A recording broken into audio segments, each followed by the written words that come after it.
Welcome to the Salmon Runs YouTube. Enjoy the video. You need to begin with permissions and the simplest hardware checks. First, confirm the mic is physically connected or headset is in the correct jack or USB port. Then open Settings, go to Privacy and Security, and enable microphone access for the system and the specific app. This fixes most no sound denials.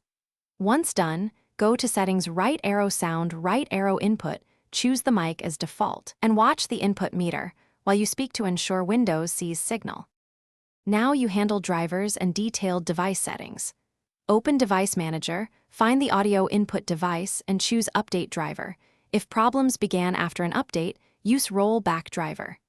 Next, open the classic sound control panel, go to Recording Devices, open your mic properties, and disable enhancements to remove software processing that can mute input.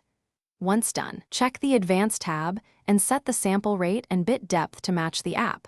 For example, 48. Finish by running targeted fixes and isolating conflicts. Run the recording audio troubleshooter in Settings. It applies quick registry and permission fixes automatically. If issues persist, create a new user or boot into safe mode to check for faulty third-party software or profile corruption. Also open Services and restart Windows Audio and Windows Audio Endpoint services to clear hung processes.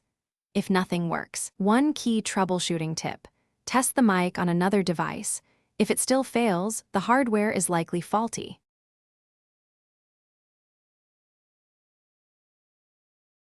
Thanks for watching.